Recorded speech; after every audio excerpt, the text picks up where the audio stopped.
Ilang grupo ng mga negosyante ang nananawagan ngayon ng hustisya para sa pinaslang na steel magnate na si Anson Ke.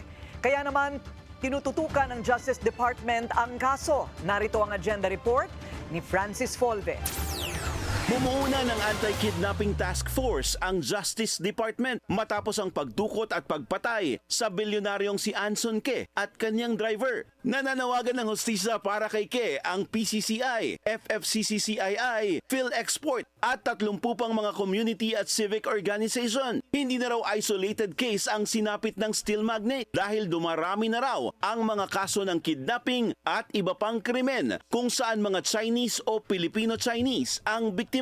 This is very unique. Hindi lang kidnapping, binayaran na, pinatay pa. Ito ang ayaw namin. So ito ang creating so much apprehension on the business sector. Kanina, nakipagpulong sina Justice Secretary Boyeng Rimulya, PNP Chief General Romel Marbil, CIDG Chief General Nick Torre at NBI Director Jaime Santiago sa mga kinatawan ng FFCCCII at tiniyak nila na kontrolado ang sitwasyon.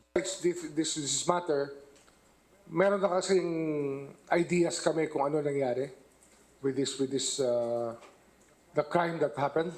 It's a different kind of kidnapping. Sabi ko nga, hindi lang to kidnapping. Una na rin sinabi ng PNP na may lead na sila sa mga sospek sa kidnap slay at malaki raw ang posibilidad na sangkot din ang mga ito sa mga dating kaso ng kidnapping. Hindi rin naman isinasantabi ng PNP ang anggulo na may kinalaman sa Pogo ang krimen. Para sa agenda, Francis Folve, Billionario News Channel.